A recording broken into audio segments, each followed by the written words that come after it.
Do you read newspapers? Or perhaps you prefer reading things online? Maybe reading isn't your medium. How about watching the news? Because all of us, at one point or another, has consumed media, and media is an important part of our own life and our society.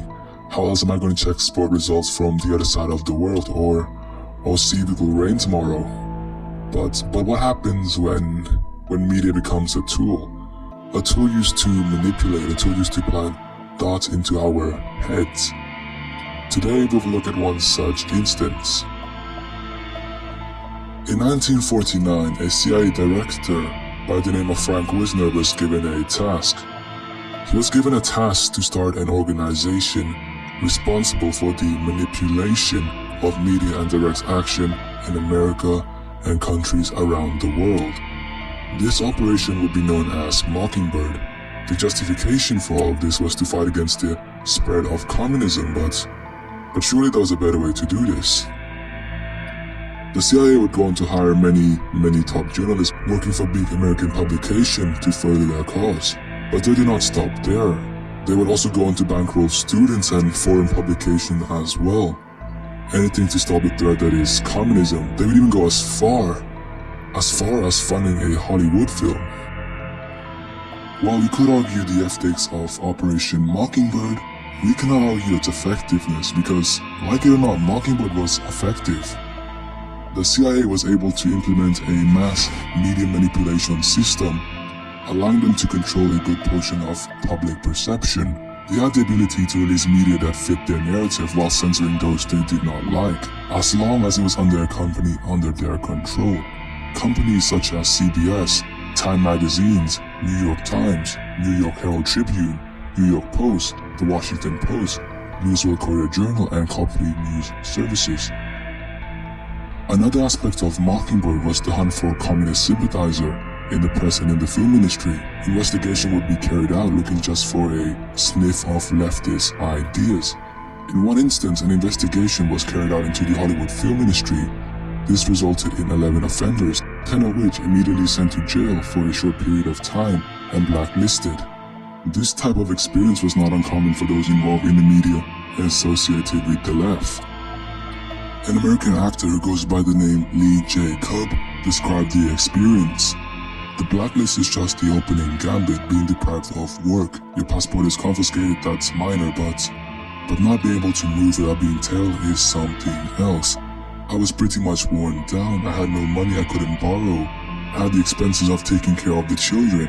Why am I subjecting my loved ones to this? He later succumbed to the pressure and began cooperating with the CIA. While Mockingbird was able to operate secretly for some time, they could not stay in the shadow forever.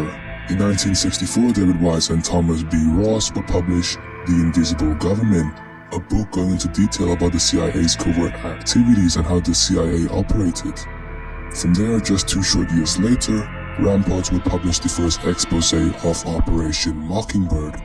Saul Stern, the writer of the expose, described the experience.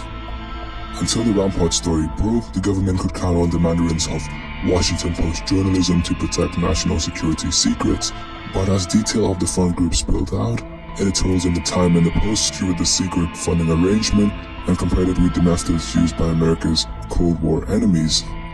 The CIA was beginning to feel the heat. The Watergate scandal drew the attention of the American public onto America's many agencies. This led to many various investigations, the one being relevant to us being the Church hearing.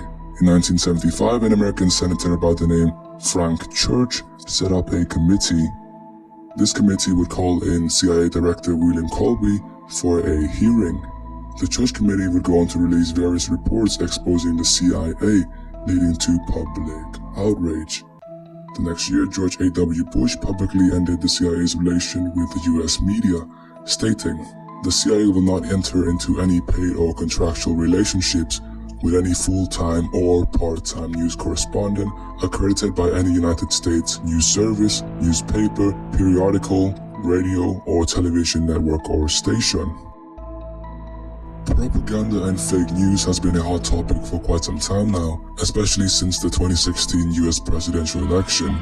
It is a real possibility that Many different governments and large organization or corporation could be, scratch that, is using the media for their own good. I certainly wouldn't be surprised if an operation similar to Mockingbird is being run right now.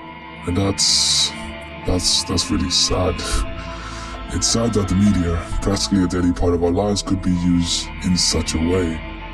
It's sad that a large amount of people are being manipulated unknowingly. It's sad that there's nothing we can really, or I could really do about it.